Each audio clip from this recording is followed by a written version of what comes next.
I'm Chris Williams from Cyclone Fanatic, and a proud Iowa State graduate from the class of 2007. No one shows up like Iowa State fans. And Cyclones support Cyclones on and off the field. Your gift can provide scholarships to students, fund groundbreaking research. We could even drum up opportunities for the marching band. Visit MoveWhatMatters.com to learn how you can make an impact today.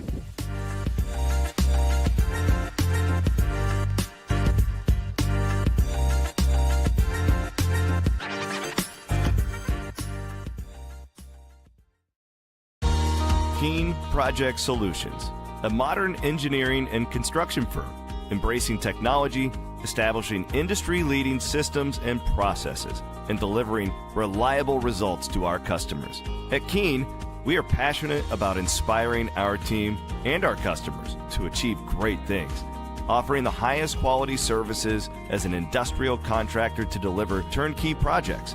Our core beliefs drive us forward. Protect people, build relationships, drive innovation, and focus on end goals, bringing our customers' desired results to life. See how Keen can work for you at thinkdifferent.thinkkeen.com. Hello, welcome to Postgame. Iowa State with a road win today at Kansas State to round out the regular season. Dominating win today. Never really felt like this one was in much jeopardy. The Cyclones beat Kansas State 73-57. Rob Gray will join me momentarily, and we will break it all down. As the regular season has come to a conclusion, we will all be heading to Kansas City next week for the Big 12 tournament, and then it'll be the NCAA tournament after that for the Cyclones, who finished this regular season. I don't have the record in front of me. I'll get to it. 23-8. There you go. 23 wins for the Cyclones this season. Not bad, not perfect. There's obviously been a bit of a roller coaster the last couple of months with all the injuries and whatnot. And looking forward to March Madness. Want to thank our great sponsors, Channel Seed, for presenting all of our regular season pre- and post-game shows with the Iowa State men and women. They've been an awesome partner of ours, and hopefully they'll continue to do that in the future. Great people over there at Channel. Also, my friends, the Natuzels, Clay and Chase, they are financial advisors. I guarantee you Clay is sipping on a bottle of Cody Road bourbon right now, celebrating that Cyclone victory. And, of course, Keen Project Solutions. Iowa State wins it convincingly today. I'll bring in Rob Gray, my compadre. That was a weird game. Like it was a really good win. A win I think Iowa State needed. But it was a bit of a slog because Kansas State just drug that thing out at the end. There were all these technicals. Kansas State shoots the ball terribly. Iowa State really wasn't.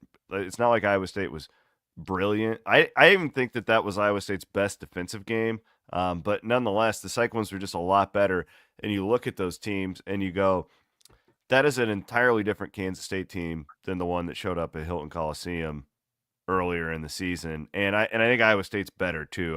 I noted that on my pregame show, Rob. What were your takeaways today?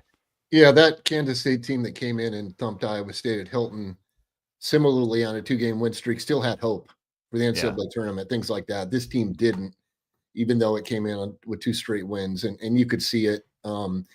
Funny, I had the same thought as you. I was tweeting from the Fanatic account as Connor's en route from KC instead of my own. And when I saw your tweet about, I feel like you got to be on the gas here. This is a recipe for problems when you can't extend the lead.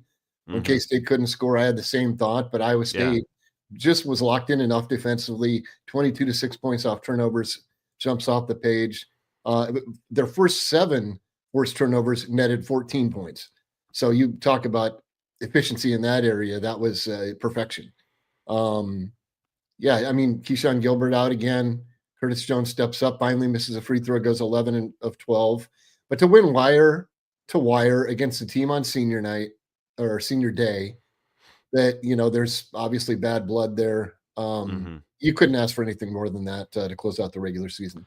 Yeah, it wasn't a sexy win by any means, but I don't think that's exactly what this team needs right now. This team needs substance, right? And a couple games in a row now. I know BYU didn't end up the way people wanted it, but they were pretty good on defense in that game. I thought pretty good today, pretty good against Arizona, and that's where they're going to have to make their hay, I think, in the NCAA tournament.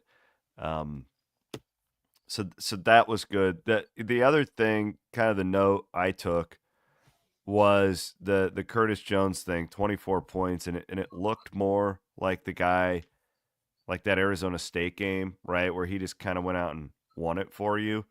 And I do think that this is a situation where Iowa State at the end of games right now has lacked an identity for a while. Like, who's your go-to guy? Because Keyshawn really hasn't been himself. Lipsy, I don't think, is ever going to be that guy. It's not really what he does. Momcilovic is great if you can get him to look. But who's your creator? I don't know. It felt like Curtis was asserting himself a little bit more today, and that's probably because Keyshawn was out. He kind of had to. But that would be my – if we're gonna find positives from today, and there are a lot of them after a win like that. But I don't know. Like, I think from a confidence and swagger standpoint, getting Curtis Jones hot for March is a big time deal.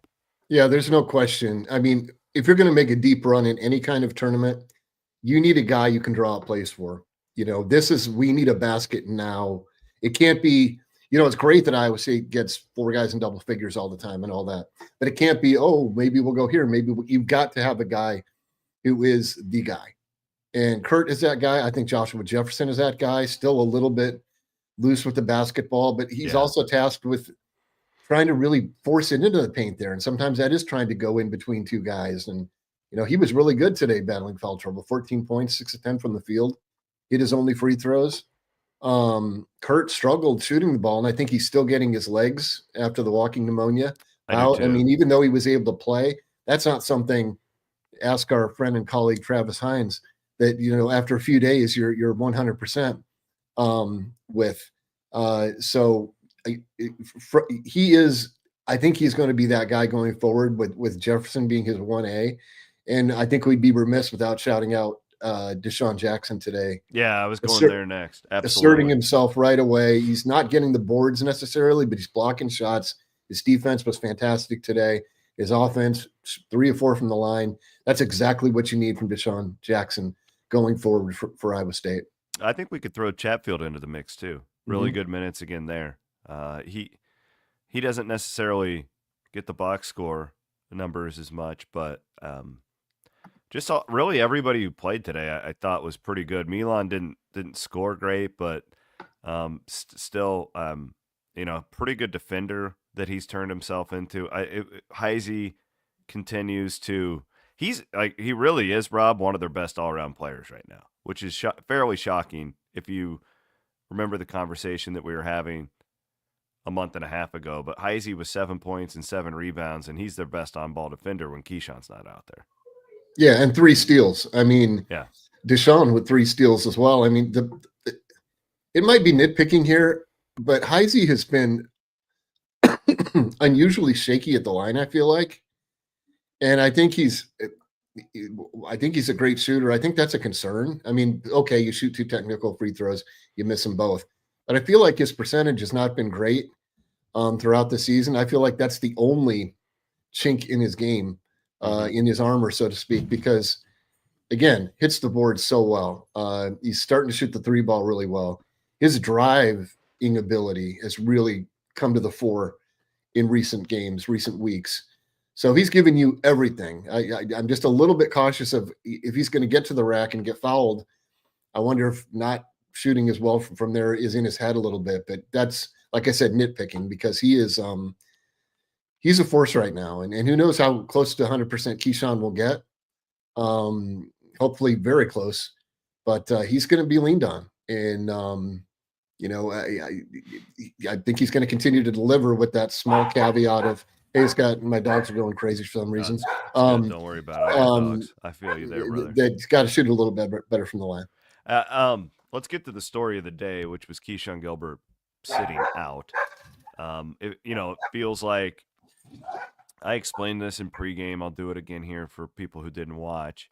This is not a situation where there's like this structural injury. They say a muscle strain, that could be anything from like tendonitis to it's a pain management thing. Feels like they kind of just punted on today with him to get him right because it didn't matter as far as Big 12 seeding. Now, I would make an argument with Wisconsin losing that may have guaranteed Iowa State a 3 seed, that win today in the NCAA tournament. Wisconsin loses at home today. I don't know if you saw that, Rob, to Penn State. So that's a bad loss for the Badgers, who Iowa State's almost in like direct competition with there on that 3 line. So I'm guessing Iowa State has jumped back over them after today. And we know how the selection committee really doesn't factor in Big 12 tournament stuff very often, it feels like, at least. So the Jackson or the Gilbert deal is just weird, though. It sucks because my takeaway from that game the other night is that these guys need to keep playing with each other more, getting because it's just been such a rigid lineup January on. Really, since Milan got hurt, you don't know who's going to be out there, who's going to be handling the ball. The Keyshawn sitting out today totally makes sense from a big picture standpoint. Man, it sucks though, because could have used those reps today, and you hope he's good to go. I'm sure that Otts is addressing the media about that, and I'm sure I know Travis Hines was down there. I don't know if Bill Seals made it down. Trying to give credit to our colleagues who are down there right now, but it's definitely an ongoing story. And you play Houston and you play BYU again. Like, I damn well want Keyshawn Gilbert out there just from a defensive standpoint, right? Like, it's a total game changer to have him out there. Well, and a facilitator standpoint too. I mean, leads the team in assists. Taman's really done great in that regard recently as well. We know what he's done in the past in that regard. Yeah, weird, but I think there's a good reason that TJ has focused recently on saying we have to be that team that practices hard, defends like maniacs. That the identity that's been the first 3 renditions of his teams that have 2 have gone to the Sweet 16 is you make opponents miserable offensively. And I feel like they've been doing that fairly well recently, especially early in games, BYU games, as he noted also. And I think this is strategic out of his from TJ. You've got a lot more high-level scorers who have done it on this Iowa State team. And that in turn can lead to maybe more downturned heads when the offense isn't going. And trying to root that out and calling it out, I think more vocally heading into this game, as he's been kind of building toward this, hinting at it a few weeks ago, and now full on that can't happen. That can't affect the defense. I think those are important talking points and foundational points going forward for Iowa State. And I think TJ smartly addressed them. And I think the team played that way. I mean, Iowa State up double digits virtually the entire second half, despite until late, Taman Lipsey had 2 points and Milan had 3 or 2. 3. I mean, but the timing of things, Milan's 3 when Kansas State is still hanging around. Yeah. He put it back to 17. He shot at 2 of 8, but that was huge. Got to the free throw line late. You can weather a 2 for 8 performance from Milan Momcilovic and a 5 for 15 from Curtis Jones and win, comfortably on the road in the Big 12 against anyone. That's telling you that this team's identity is getting back to that basics. We're all chipping in. Cade Kelderman, 2 assists in 4 minutes. I mean, talk about an insane assist per minute rate. I mean, everybody contributing, everybody dug in on the defensive end, most notably Deshaun Jackson, who we've seen laps at times there. I mean, I think it's showing up what TJ's demanding of these guys. Yeah, big picture it is, and I think if you start to drill it down too, I just wonder if we went back to all of Iowa State's 8 losses and production from the big guys, right? Like it just feels like it's those games when Jackson and Jefferson are combined 2 of 13 or 2 of 15 is when this team really struggles. And they made a, very decisive move early in this basketball game to force it down low early. And those guys responded. And, I thought Chatfield again was really good. So that's, I have faith, even let's say Keyshawn is 60, 70%. I have faith that those guards now, especially with Heisey playing this way, are going to hold their own in March. It's that position that at one point I thought was a glaring strength. Jackson has not been consistent in the Big 12. Jefferson's consistency is tallied off. Heisey is what he is. He's never going to be your go-to option, or not Chatfield, excuse me.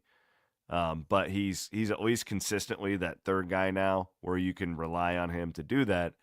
You get games like this, Iowa State, that ceiling is right back where we thought it was.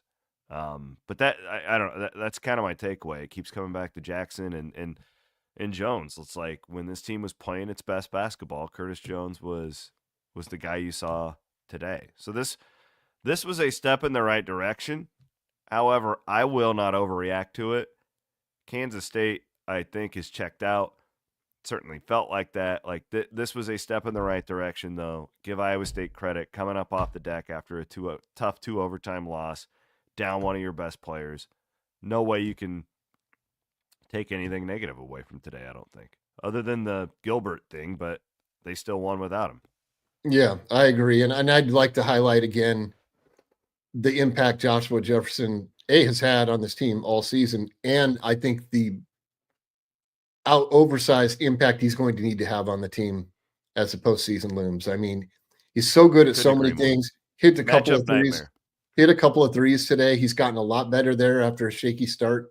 He's been a decent three-point shooter throughout his career. He seems to be locked in. Again, the turnover number is too high. I think kind of like Keyshawn's, it's naturally going to be a little bit elevated because of how much he has the ball in his hands in traffic, and Nahan has to have the ball in his hands. But he's so tough. When he gets the hands on a rebound, no one's raking that away from him, or very rarely. I think all the guys you mentioned and him, I mean, make this team ceiling just as good, just as high as we thought it would be all season. It's just, we have to worry a little bit off the floor with the injuries and some of the performances we've seen in the last month and a half.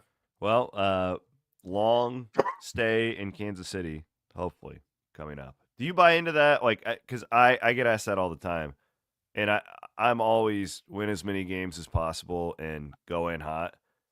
Like, I get the other argument, but like I've never met a coach or a player that's like, yeah, we want to go into the tournament on a loss and feel like after being upset in Kansas. Like I don't buy it, but I know it's out there. Like that you don't want to play 4 games in 4 days and then have a turnaround. And do you have an opinion on that in all of your years of doing this? I think it's random. I think you can point to one and say, oh, look at that. That might be an advantage that you don't have to play all those games. And then you can look at the flip side. We have 2 examples with Iowa State, both resulting in Sweet 16s.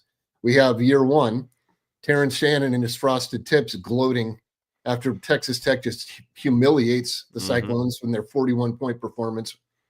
Quick exit from KC, that toughness-based team. Oh, yeah. There were people ready to fire Otts after that game, I remember. That team with so little offensive firepower outside of Isaiah Brockington. Gabe Kalsher, God love him, but 30 then would go 0 with foul out. And they go and get a Sweet 16 run. Sure, some favorable matchups, but that's the only way you make runs in March anyway. And then last year, you run through the tournament and you get to the Sweet 16 again. So we've seen examples of both leading to Sweet 16 runs. I would say that first team is certainly maxed out. I mean, 100%, not 99.999, 100% at the Sweet 16. Last year's probably could have maxed out in the Elite 8. This year's we know the max out is Final Four, and then see what happens from there. Can they get there? Yes, Will they? Of course, we don't know. How this tournament turns out, I don't think will have an impact whether they lose right away or run the table and win 4 games. They absolutely can. I do think that if we're all being realistic, we think the chances of that happening are less than we did 2 months ago based on how it's all played out. But today's a good reminder. I mean, I don't feel like Iowa State even played great today, and they won by 16 at the Octagon of Doom against a team that whooped them by 17 last. So, like, everything is still in play going into March. Today was big, though. You didn't want to be on that 4 line in the NCAA tournament and have to play a 1 potentially in the Sweet 16. And that's why today was big. Yeah, and I don't think that's even remotely possible now.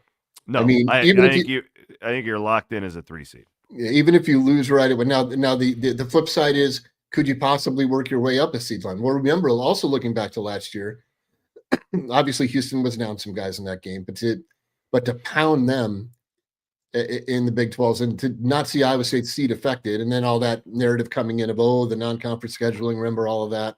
Oh, yeah. Being a factor, taking advantage of the net, whatever, all that BS. So we didn't see it necessarily help, but it can help, and it does occasionally. So that's the caveat. I don't think this team can get back up to it, too. I think a 3 is where they're at based on body of work. But nonetheless, at least to have a remote possibility there, that's something to think about, too, heading into KC as well. Rob, thank you. Looking forward to working with you a lot. You're going to be tired of me. Yeah, we'll be up there bright and early. Hopefully I can get there in time for what we think is going to be a morning availability on Tuesday, and got an extra night of hotel after originally planning on Thursday. Nice deal. I got a nice deal for us. All right, attaboy. In Beacon Hill. So Tuesday night, and hopefully a long run there and a long run forthcoming after that. Just so everybody knows, I can't even believe I'm bringing this up. But that song lyric that Keyshawn Gilbert tweeted out before the game, he deleted it and now has tweeted, "It was a song, LOL." So for everybody who was freaking out about that, we tried telling you, but a lot of people didn't. Whatever. Keyshawn has cleared the air. So people have personalities, folks. They have personalities. Those officials today did not want you to have a personality today. Those officials. Yeah. Oh gosh. Yeah. You show any of that personality, it was brutal. A notorious trash, notorious gloater and dirty player Nate Heisey, right? How dare he? That was one of the worst technicals I've ever seen. And then Tang can't not complain. He cannot resist complaining at every moment, vociferously at times, and he couldn't get one. Tang. I'll tell you what, though. I will say this, and we've extended a little bit.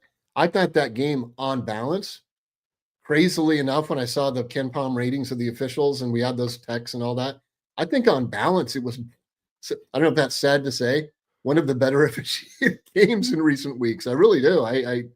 It wasn't overly whistled at times. I mean, it felt like it was close to a semblance of consistency. I don't know. Tang is like my 5-year-old daughter on like a 20-hour car road trip. Just always just whining about something in the back. Need some milk. I'm hungry. Lost my internet. Play Lainey Wilson. It's just like he's always chirping about something. Glad Iowa State won today, though. Indeed. All right, brother. We'll see you down in Kansas City. See you there, buddy. He is Rob Gray, our esteemed senior writer, grizzled veteran. My name is Chris Williams, signing off. Iowa State wins it 73-57. Williams and Bloom coming up on your Sunday. We'll have a Big 12 tournament preview show with Nigel and Dylan coming up on Monday, I believe, is when that will post. Looking forward to all of our postseason coverage. We're there. Coming up this week in Kansas City here on Cyclone Fanatic.